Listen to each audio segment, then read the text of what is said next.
चैत्र के महीने की ये सिंधारा दूज है। आज नवरात्रे की चैत्री नवरात्रे में जो दूज होती है इसको सिंधारा दूज कहते हैं।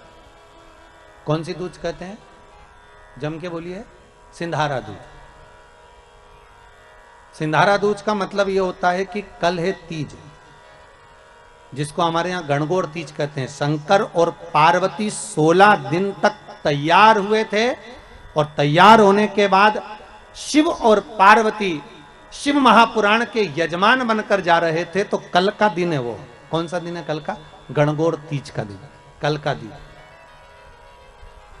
चैत्र के महीने में जो शुक्ल पक्ष की तीज आती है, वो चैत्री नवरात्रे में जो तीज की तिथि होती है, उस दिन शंकर और पार्वती शिव महापुराण के यजमान बनकर कथा सुनने के लिए गए थे। 16 दिन तक पार्वती और शंकर का श्रृंगार होता है। उसमें से आज का दिन सिंधारा दूज का होता है। क्यों सिंधारा दूज कहते हैं? सिंधारा दूज का मतलब क्या है? क्यों हिंदू धर्म में सिंधारा दूज मनाई जाती है? किस लिए? आज पूरे भारत की भूमि पर कई माताएं हाथ में मेहंदियां लगाती हैं, चूड़ियां पहनती हैं, सुंदर चुनड़ी पहनती हैं, मां ब्रह्मचारिणी का पूजन करती हैं, माता का आराधना करती हैं। सिंधारा दूज, उसका कारण केवल इतना सा है। सिंधारा दूज का मतलब यह होता है कि चंचुला देवी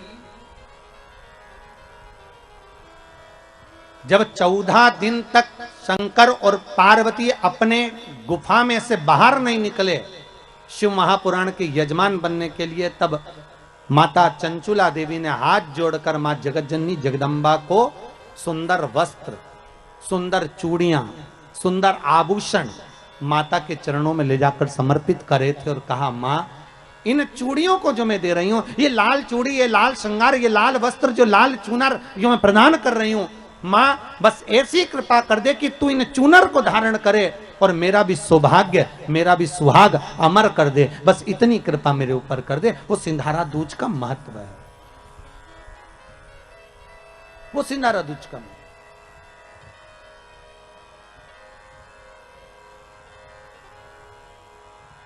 आज भारत की भूमि की सभी माताओं को सिंधारा दूज का बहुत बहुत बधाई। माता पार्वती, गणगौर महारानी, ब्रह्मचारिणी महारानी, मां जगतजननी आपके सुहाग को अखंड सौभाग्यवती बनाए, यही भगवान से प्रार्थना। जैसे चंचुला देवी ने माता पार्वती से निवेदन करा था, आप भी एक भाव से निवेदन करें। हे मां, हे दया करने, आप कृपा करें।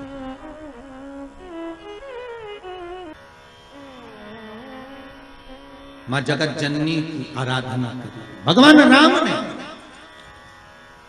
मां जगत जननी की आराधना, मां जगदम्बा की आराधना।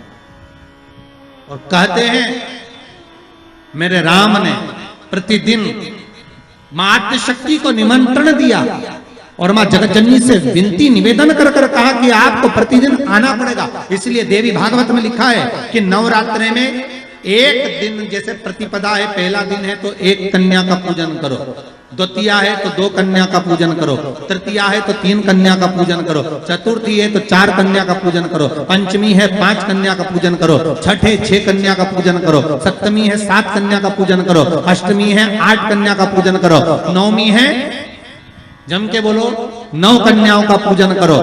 और अगर इस तरह से आप पूजन नहीं कर सकते नवरात्रि में, तो 9 कन्याओं का पूजन एक साथ या तो अष्टमी के दिन या नवमी के दिन कर दो, या मध्य में, बीच में भी आप कर सकते हो एक साथ। पर अगर आपकी कोई कामना है, आपकी कोई इच्छा है, मालूम पड़े, जैसे कई लोग कहते हैं कि हमारी इच्छा है, हमारी वो मकान नहीं बिक रहा, या हमारी वो जमीन नहीं खरीदी जा रही, या हमारी कोई कंपनी नहीं डल रही, या हमारे काम में ये अड़चन आ रही है, तो नवरात्रे में, 4 नवरात्रे में से किसी भी नवरात्रे में आप नियम बना लो कि एक कलश की स्थापना कर कर एक दिन में एक कन्या का पूजन कर कर उसको भोजन कराना, लाल वस्त्र देना, लाल चुनरी देना, दूसरे दिन में 2 कन्याओं का पूजन कर कर लाल वस्त्र ओढ़ाना, लाल चुनरी देना, तीसरे दिन में 3, चौथे दिन में 4, 5वें दिन में 5, ऐसे 7-9 दिन तक एक एक कन्याओं के क्रम को बढ़ाते बढ़ाते बढ़ाते बढ़ाते आप उस पूजन का विधान प्रबल कर सकते।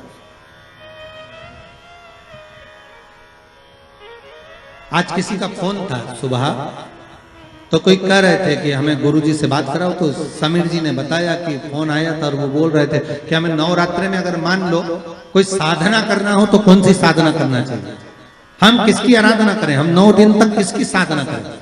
तो अगर बन सके तो देवी भागवत में सबसे सुंदर साधना यही है कि हम एक दिन में एक कन्या के चरण धोकर पूजन कर कर उस कन्या को भोजन कराकर उसका स्मरण करें। हाँ, ये जरूर है अभी कोरोना महामारी चल रही है तो इस नवरात्रि में भले ना करें, पर आगे की नवरात्रि में जब नवरात्रि अच्छे रहें, कोरोना से मुक्त रहें, तब आप किसी कन्या को एक दिन में 1, 2 दिन में 2, 3 दिन में 3, 4 दिन में 4, 5 दिन में 5, ऐसे नवरात्रि 4 बार जो नवरात्रि आती, किसी भी नवरात्रि में आप स्मरण कर उसका फल मिलेगा।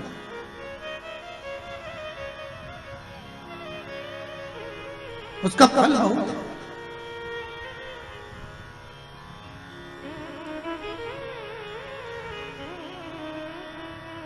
जैसे बेलपत्री का किया गया दान छिन्न नहीं माना गया। किस चीज का दान? जम के बोलिए जरा। बेलपत्री। बेलपत्री का किया गया दान छिन्न दान नहीं है, समाप्ति नहीं होती। बेलपत्री अगर आपने कोई आपसे कहा जी जी तुम्हारे यहाँ बेलपत्री लगी है, जरा 8-10 दे दोगी क्या? बिल्कुल। और उससे कहो बेलपत्र तू मत तोड़, हम तोड़ कर देते, और अपने हाथ से बेलपत्र निकालकर उसको दो दान। ये छिन्न दान नहीं है, ये समाप्त नहीं होता। ये बेलपत्र का दान अविरल दान बढ़ता है।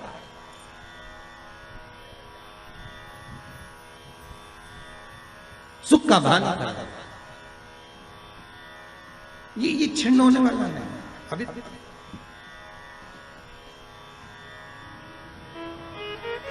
हम जजमानों को भी कई बार कहते हैं कि आप लोग तो बड़े धनभागी हो, शिव महापुराण की कथा जैसे अभी इस परिवार में हो रही है, हम तो इनसे भी कहेंगे कि आपके पूर्वजों का कोई पुण्य होगा।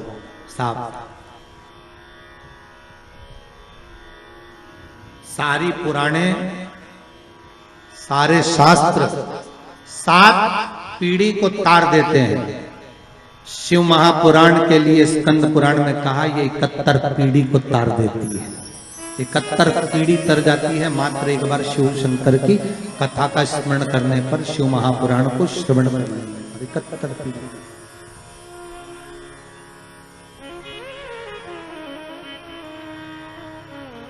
उज्जैनी में कभी आप लोग जाएं उज्जैन तो ऋण मुक्तेश्वर महादेव के मंदिर की दीवार पर लिखा हुआ है कि 71 पीढ़ी को तारने वाली होती है शिव महापुराण की। वो तो बघेल परिवार का ना जाने कौन सा पुण्य प्रबल हुआ होगा साहब। हम तो कहते हैं इनके माता पिता के भी पुण्य और माता पिता के भी माता पिता के पुण्य, दादा परदादा के पुण्य की गुल्लक भराई होगी, तब जाकर इन माता पिता के पुत्र और पुत्र वधू, बहू और बेटे इस शिव महापुराण की कथा को करवा रहे हैं। भगवान की कहीं कृपा हुई तब जाकर ये कथा हो रही। ये भगवान की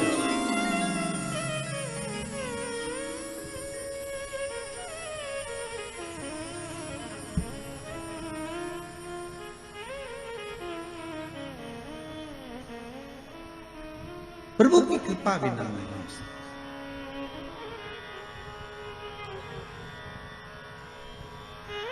करुणा सागर करुणा करा है तो प्राप्त हो। कथा आती है देवराज नाम का ब्राह्मण था, ब्राह्मण पर कर्म छोड़ दिया था, ब्राह्मण का कर्म से वंचित था।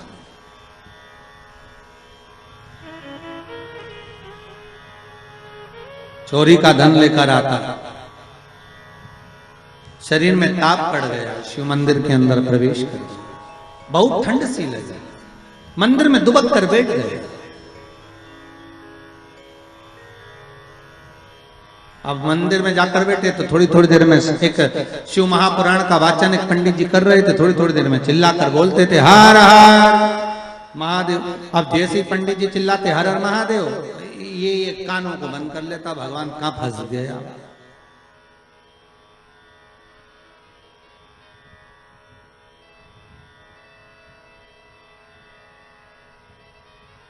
अच्छा, कोई शिव महापुराण की कथा भी पुराण की कथा ही है। शंकर की कथा में जितने भी आते हैं सब गणों से कम थोड़ी ना। शंकर बाँचने, शिव पुराण को बाँचने वाले भी शिव, और शंकर के साथ रहने वाले भी गण ही हैं, और जितने श्रोता वो भी शंकर ही हैं, तो सब शिव का ही तो स्वरूप है। अब इनको साधना, फिर कथा रस तत्व को श्रवण करना,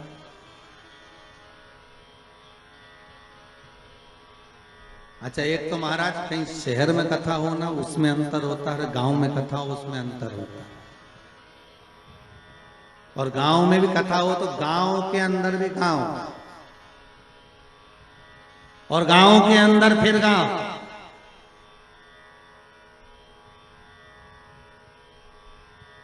और फिर वो पांडे तारा, और उसके अंदर फिर कथा, वो भी शंकर की।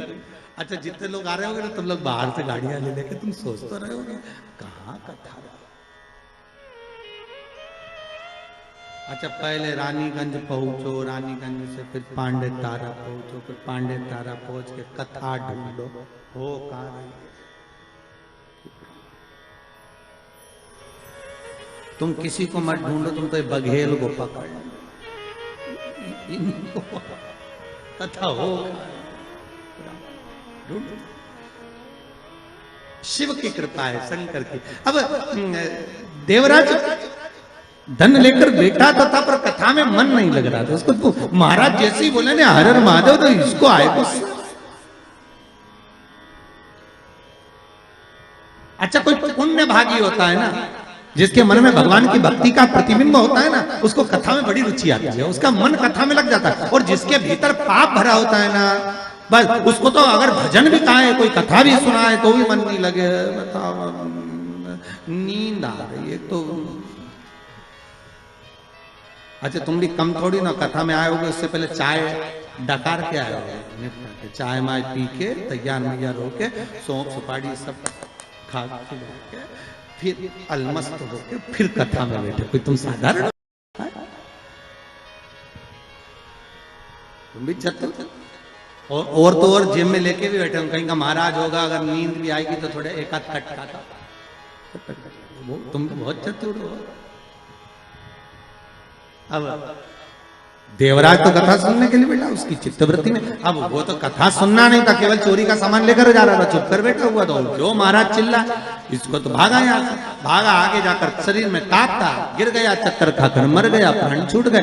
5 मिनट भी नहीं, केवल 2 मिनट की शिव महापुराण की कथा सुनी थी। शिव महापुराण की कथा कहती है देवराज के प्राण छूटे, शंकर भगवान नंदी लेकर आ गए। यमराज पाड़े पर चढ़कर आया, शंकर नंदी पर चढ़कर आया। तो यमराज ने पूछा भोलेनाथ आप? शिव जी बोले हाँ। तू कैसे आया? यमराज बोले देवराज को लेने के लिए आया। देवराज को लेने? हाँ। क्यों? तो बोले इसने पापी पाप करा, इसने पुण्य करा ही, इसलिए इसको लेकर जाना। यमराज बोले इसको लेकर मैं ही जाऊंगा। शंकर भगवान बोले इसने एक पुण्य करा है। क्या? 2 मिनट की शिव महापुराण की कथा सुनी। तो यमराज बोले 2 मिनट में कुछ होता है? तो शंकर भगवान बोले 2 मिनट में मैं तेरे को जहर की पुड़िया देता, देख निपटे कि नहीं निपटे।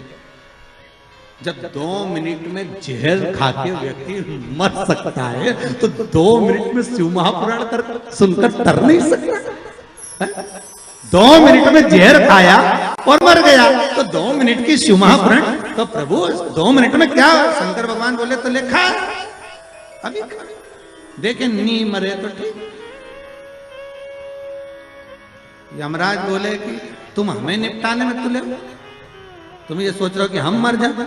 शंकर भगवान बोले या तो जहर खाकर सिद्ध कर दे कि 2 मिनट में मरा, या फिर सिद्ध ये कर दे कि ये 2 मिनट में तरा। तो यमराज बोले रेंदो दादा, हम तो अपने घर चले, तुम इसको ले जाओ। शंकर जी ने देवराज के प्राणों को लिया और नंदी पर बिठाया, और शंकर भगवान नंदी लेके डमरू बजाते बजाते कैलाश पे पहुंच गए। तो पार्वती जी ने पूछा किसको लिया है? शंकर भगवान बोले अपना भगत है।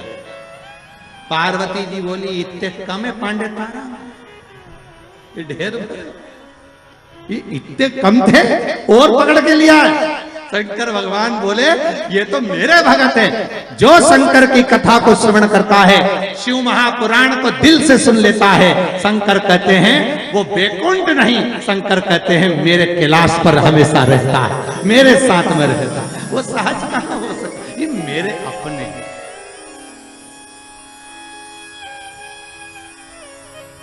पार्वती जी बोली अपने रहने की तो जगह नहीं, गुफा के अंदर तो अपन रह रहे और पकड़ के लिया इसको। शंकर भगवान बोले पार्वती थोड़ा अंधो अंधो। पार्वती जी बोली सबको आन दो और अपन बाहर जान दो। शिव जी बोले पार्वती यही तो आनंद है, यही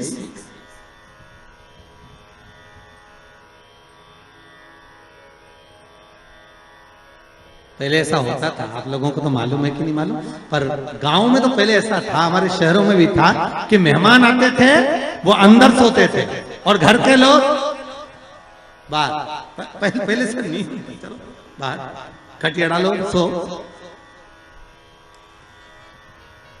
देवराजा समय आया, आगे वर्णन आया। महाराज शिव महापुराण की कथा कहती है एक बिंदुक नाम का ब्राह्मण, वो भी अपने कर्म से वंचित था। महाराज वो भी अपने कर्म से। इसकी पत्नी का नाम था चंचुला देवी, और चंचुला देवी जो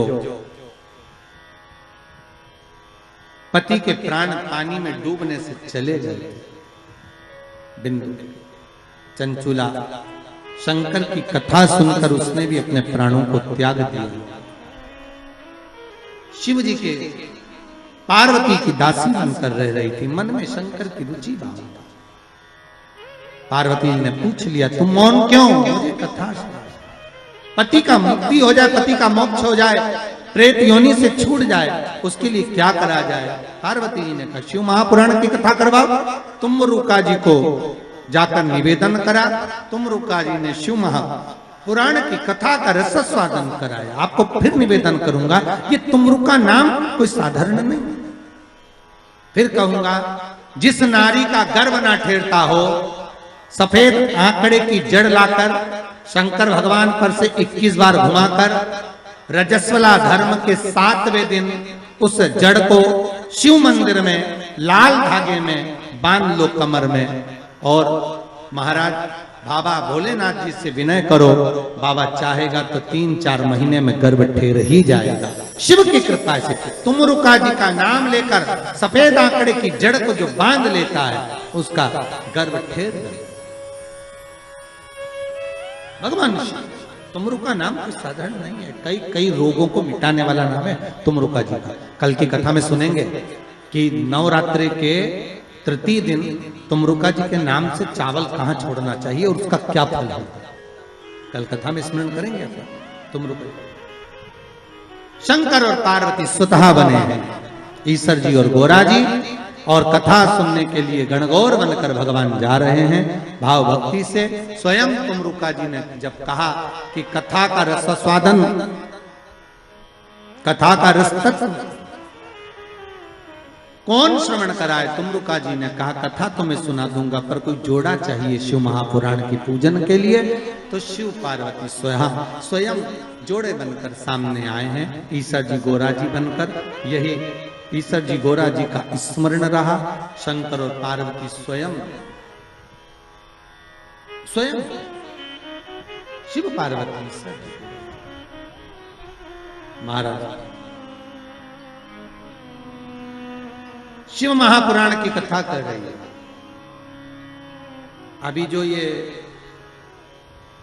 इधर के जो 16 दिन जाते हैं, 16 दिन तक शंकर और पार्वती ने श्रृंगार किया, इसलिए नारी के 16 श्रृंगार हुए और पुरुष के भाव में 16 संस्कार। 16 दिन तक भगवान शंकर पार्वती सुंदर रूप को धारण करते हैं, आनंद स्थापित करते हैं, और ईश्वर जी गोरा जी बनकर शिव महापुराण के यजमान बनकर कथा का रसास्वादन करते हैं। इसी भाव आप अगर शिव जी का भजन कर रहे हो तो शंकर की भक्ति में ऐसे डूब जाओ कि फिर शिव के सिवा कोई सुहाए नहीं।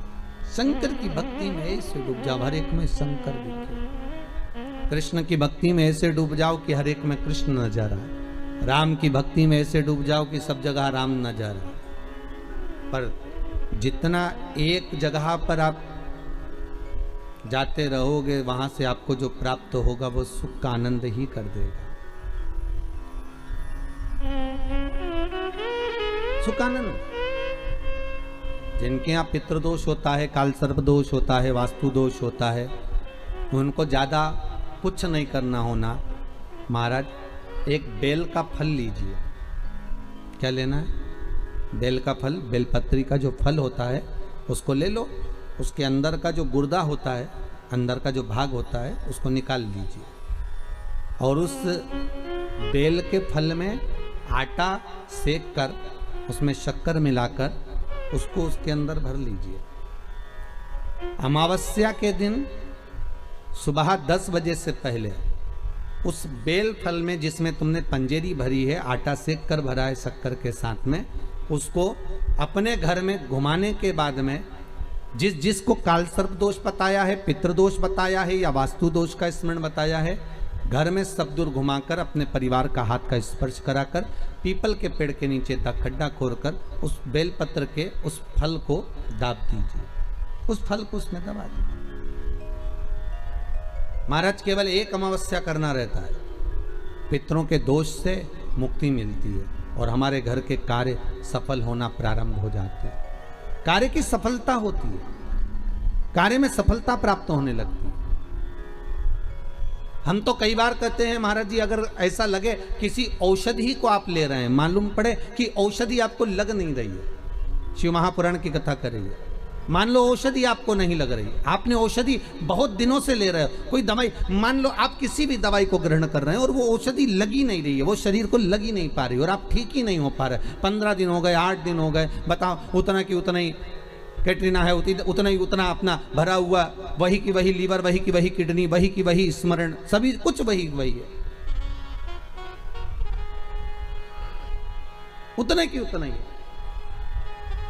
बीपी भी ऊंचा नीचा चल रहा है पर लेवल में नहीं आ रहा, शुगर भी लेवल में नहीं आ रही। तो प्रयास करा करो महाराज, बेलपत्री के फल का जो गुर्दा है, अंदर का जो भाग है फल का, उसको पानी में गला लीजिए और प्रदोष कम से कम प्रदोष नहीं हो और बीमारी जरा दवाई लगी नहीं रही हो तो बिना प्रदोष के भी कर सकते हो। उसको पानी में गलाइए, आधा घंटा पानी में, जैसे आपको सुबह मंदिर जाना है 10 बजे, तो सुबह स्नान कर कर कम से कम 6:30-7 बजे उसको पानी में गला दीजिए और उस बेले के फल का गुर्दा से गला हुआ पानी शिव जी को ले जाकर समर्पित कर दीजिए। महाराज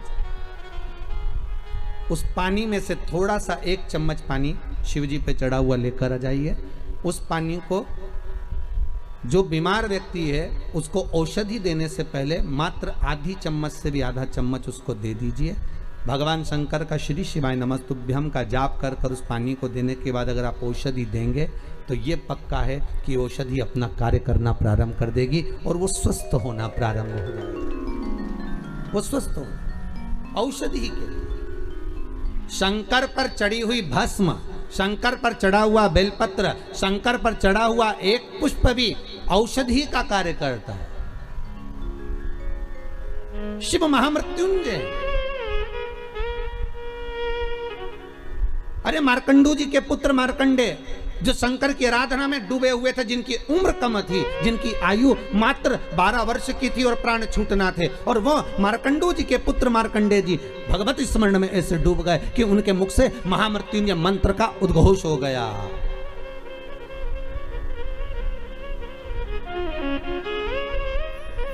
भगवान शिव के नाम का उद्घोष हो गया।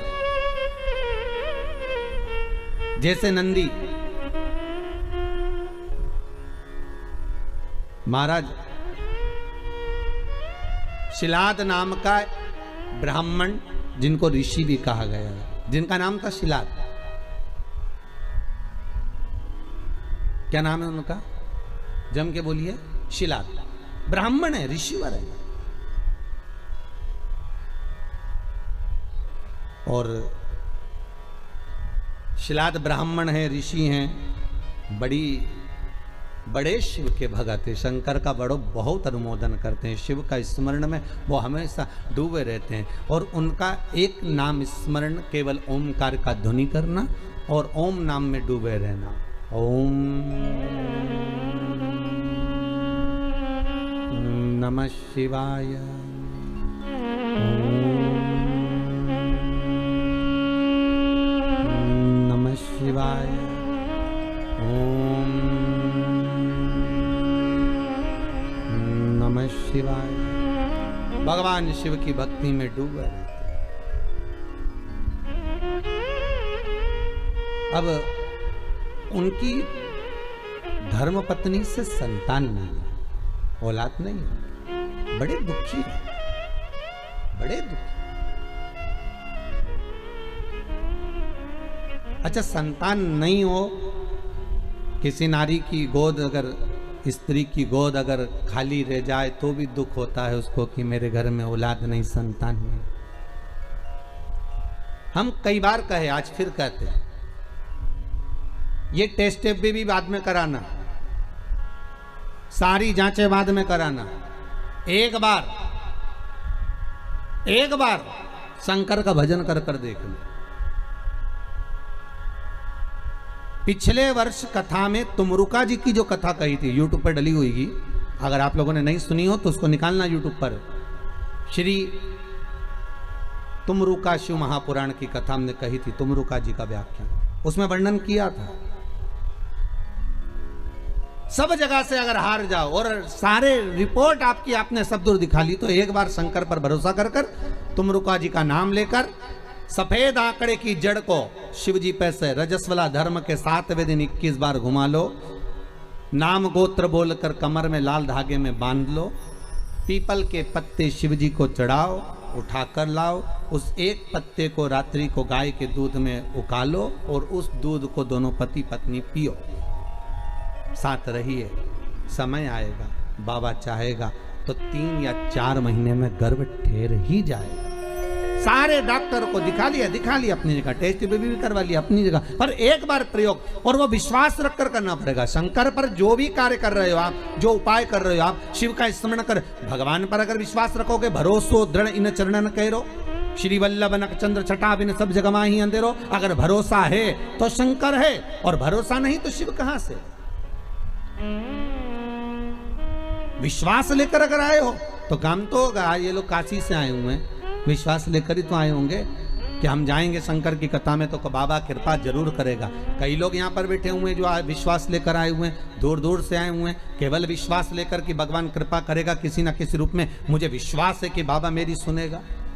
और फिर कहता हूं, कथा में अगर आपने मन लगा लिया, भले टीवी चैनल के माध्यम से श्रवण कर रहे हो, भले मोबाइल के माध्यम से श्रवण कर रहे हो, भले पंडाल में सुन रहे हो, बाबा से अगर दिल से आपने अगर कह दिया तो 3 महीना बहुत होता है सब कामना पूरी होने के लिए। मेरा बाबा आपको कुछ ना कुछ दे ही देता है, बस आपकी रुचि के अनुसार सुख प्रदान कर ही देता है। आप उस पर विश्वास, भरोसा, भटकना नहीं है हमको, मार्ग से विचलित नहीं होना।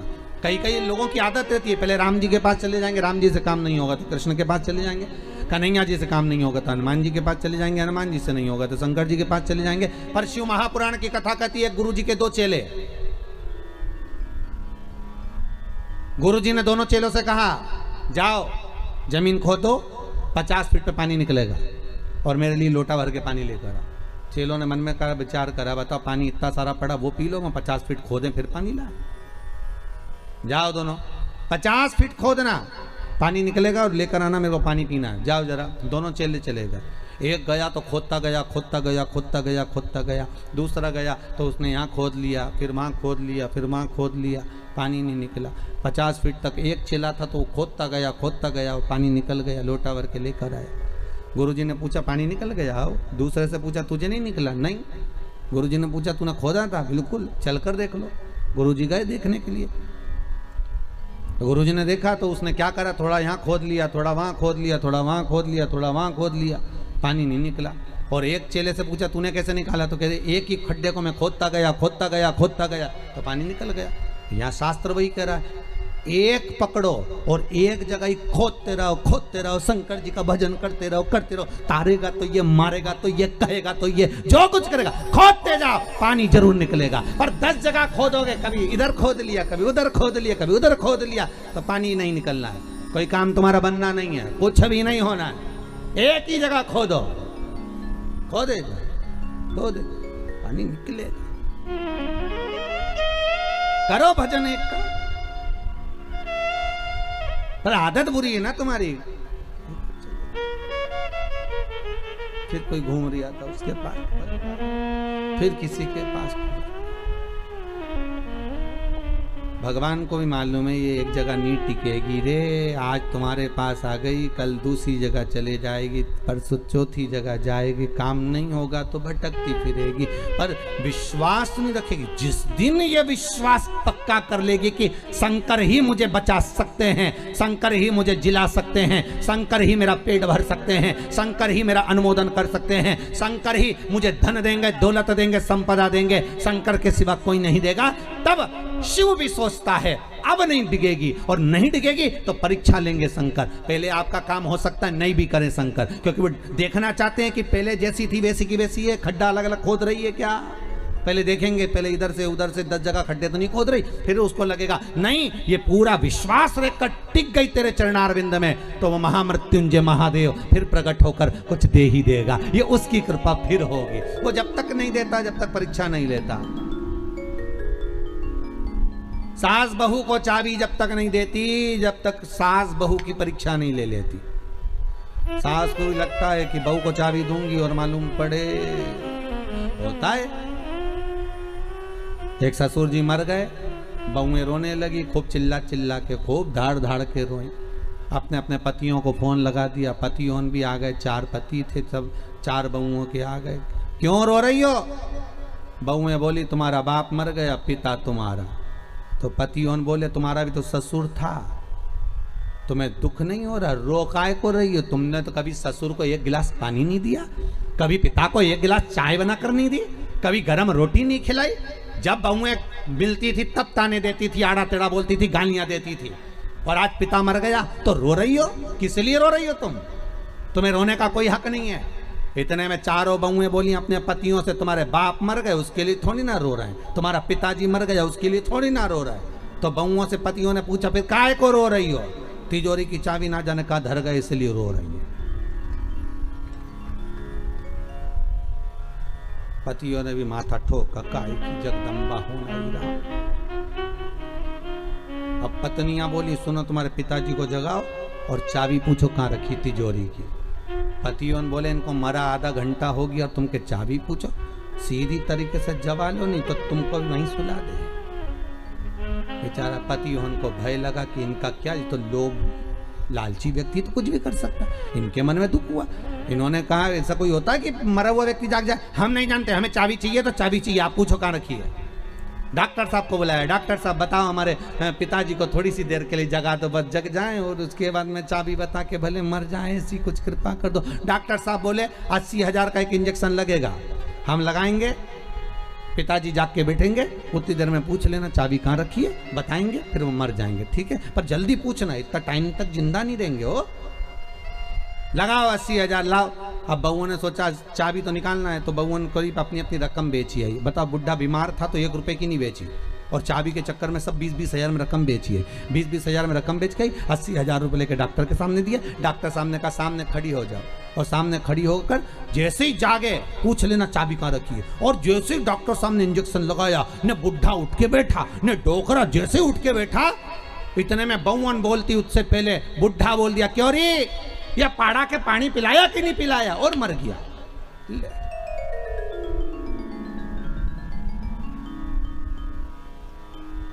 अब बउवन तो और चिल्ला चिल्ला के रोने लगी। डॉक्टर साहब वंस मोर, एक बार फिर से डॉक्टर साहब बोले ला 80,000, फिर इंजेक्शन लगाऊंगा, अब की बार पाड़ा के पानी पिलाए, अब भैंस के पिला के मर जाएगा। ला अभी जगाऊं मैं, जगाने में क्या, ये दुनिया है साहब, धन की मीत है, कोई किसी का नहीं संसार में, केवल धन ही मीत है। परसों की कथा में कहा था मरने के बाद सब कुछ फेंक देंगे पर अंगूठी चेन नहीं फेंकेंगे, सब रख लो।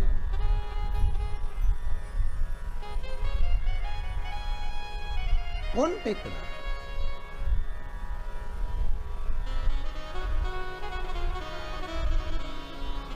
एक साधो आशा लगाकर बैठे रहना। विश्वास में आस भी है और विष भी है।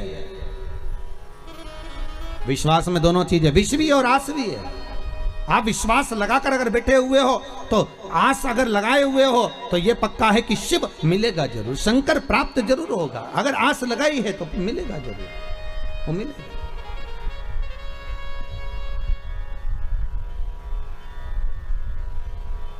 परमात्मा से अगर मन चित्त वृत्ति रमाए हुए हो तो प्राप्ति जरूर हो।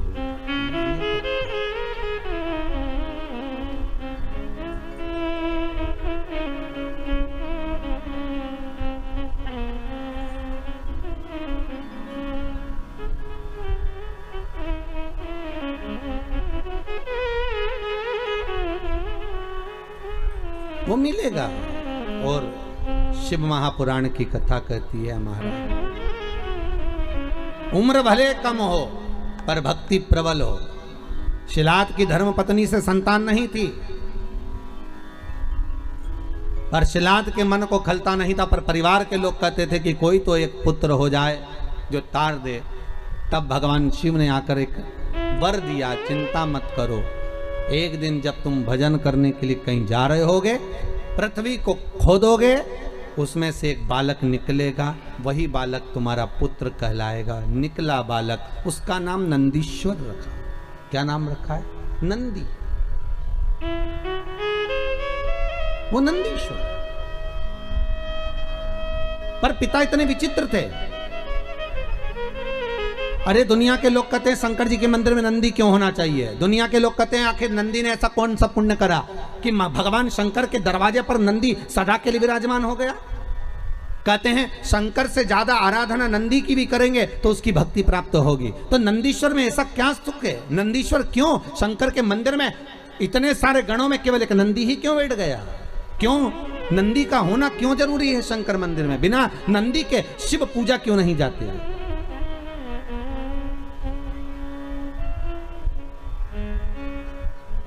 बिना नंदी के शंकर क्यों नहीं पूजाते? उसका कारण केवल इतना है कि पिता ने जब देख लिया 4 साल का बेटा नंदी, उसका भरण पोषण करा, जो जमीन में से प्रकट हुआ था, जो पृथ्वी में से निकला था, उसका पालन पोषण शिलाद ने कर लिया। और शिलाद ने करने के बाद एक दिन शिलाद के यहाँ पर देवता आ गए, एक मित्र एक वरुण, 2 देव पधारे।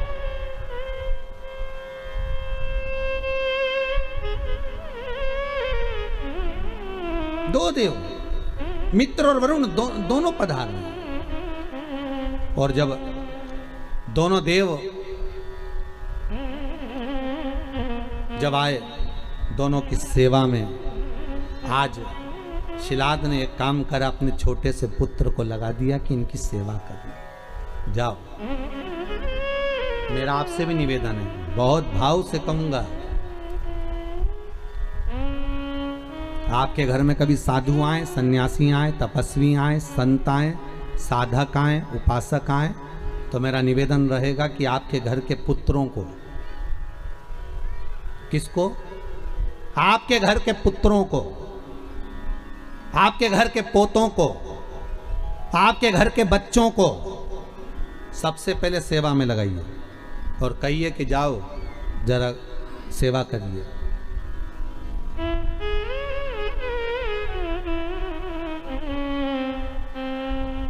जाओ सेवा में लगो, जरा करो सेवा, करिए।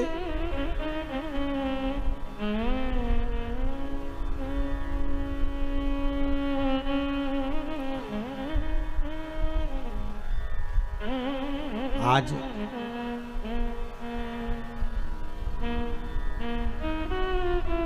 यदि ये यजमान परिवार कथा करा रहे हैं तो इनके बच्चे भी तो देख रहे हैं ना कि हमारे चाचा, हमारे पिताजी, हमारे काका, हमारी काकी, हमारे ताऊ, हमारी दादी सब शिव महापुराण की कथा का पूजन कर रहे हैं, अर्चना कर रहे हैं, भक्ति कर रहे हैं, तो उनके मन में भी तो सेवा का भाव जागेगा। वो भी तो मन में जागृत करेंगे कि हमें भी सेवा करना चाहिए, हमारा भी सेवा का भाव उत्पन्न होता है कि हम भी भगवती स्मरण करें।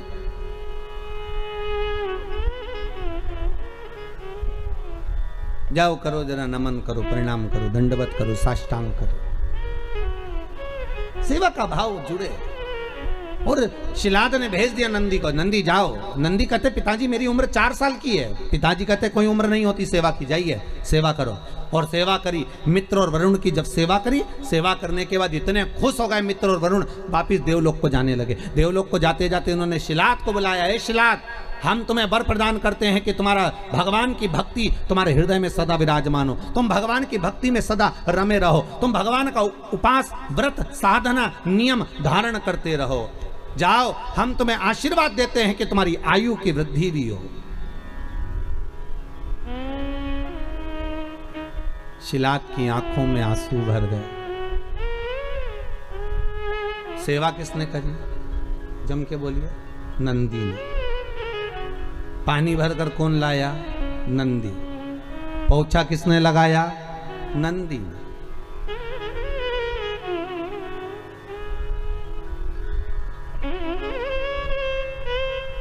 पोछा कौन लगाया? नंदी। झाड़ू किसने लगाई? नंदी ने। झूठे बर्तन किसने उठाए? नंदी ने। सेवा कौन कर रहा है? नंदी। और आशीर्वाद किसको मिल रहा है? नंदी के पिता को, शिलाद को। शिलाद की आंख में से आंसू बह गए। हाथ जोड़कर वरुण जी और मित्र कहा, प्रभु कृपा करिए, ये बताओ आप सारा आशीर्वाद मुझे दे रहे हो और सेवा नंदी ने करी है, आप उससे कोई आशीर्वाद नहीं दोगे?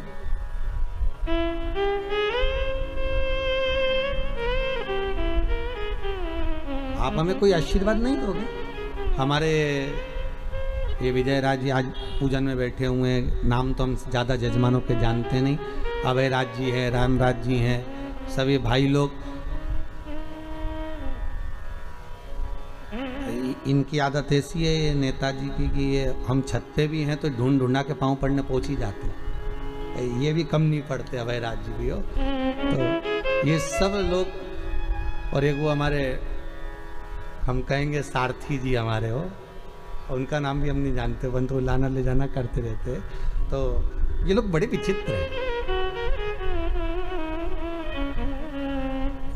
आज अभय राज जी कह रहे थे, गुरुजी ऐसा आशीर्वाद देके जाना कि ऐसी कथा होती रहे, साल 2 साल में ऐसी कथाओं का स्मरण होता रहे, ऐसा वर दीजिएगा।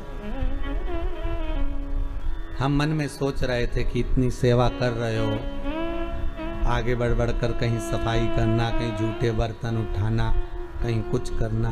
भले मुंबई में आप रहते होंगे, नौकर आपके बहुत काम करते होंगे, पर यहाँ आप सेवा में लगे हो शंकर की, तो ये विश्वास है कि आशीर्वाद हम क्या देंगे, आशीर्वाद तो हमारा शंभू देगा कि वो कृपा कर ही देगा। हम क्या वर देंगे? हम किसी को आशीर्वाद वगैरह नहीं देते हो। हमारा तो काम है कथा करना, कथा से नीचे उतरे आप जैसे हो गए हैं। और हम फिर कहते हैं हमसे ज्यादा विश्वास हमारे बाबा पर करना, शंभू पर करना, शंकर पर करना। जितना सीहोर वाला गुरुजी तुम्हारा साथ नहीं देगा, उतना शंकर साथ देगा। सीहोर वाले तो आपके जैसे ही हैं, मनुष्य हम भी हैं और मानव आप भी हैं। हम भले हम पर विश्वास मत करना, पर मेरे शंकर पर विश्वास करना, जो त्रिलोकी का नाथ है, त्रिकालदर्शी है, कोई साधारण नहीं है वो, उस पर भरोसा रखना।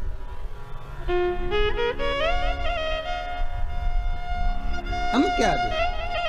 वरुण और मित्र आशीर्वाद दे रहे हैं तो शिलाद को दे रहे हैं, और शिलाद की आंखों से आंसू बह रहा है कि आशीर्वाद मिलना था मेरे पुत्र नंदी को और आशीर्वाद मिल रहा है शिलाद को। शिलाद कर रहे हैं मुझे वर मत दीजिए, अगर आशीर्वाद देना है तो नंदी को दीजिए। तो वरुण चुप हो गए, और वरुण जैसे ही चुप हुए तो शिलाद को लगा कि बात क्या है, आखिर ये आशीर्वाद क्यों नहीं दे रहे, कारण क्या हो गया कि आशीर्वाद नहीं मिल रहा है, और पुत्र को नहीं मिल रहा, हमको तो मिल रहा पर बेटे को क्यों नहीं दे रहे, आखिर कारण क्या है। नंदी को कहा शिलाद ने, जाओ बेटा बाहर। नंदी जैसे ही बाहर गए, और बाहर जाते से ही उसी समय पर शिलाद ने वरुण के चरण पकड़कर कहा, ये बताओ कि आपने जिसने सेवा करी उसको आशीर्वाद क्यों नहीं दिया। तो मुख से निकल गया, हमने आशीर्वाद इसलिए नहीं दिया क्योंकि इस नंदी की उम्र कम है, हम इसको आयुष्मान होने का आशीर्वाद कैसे दे सकते हैं।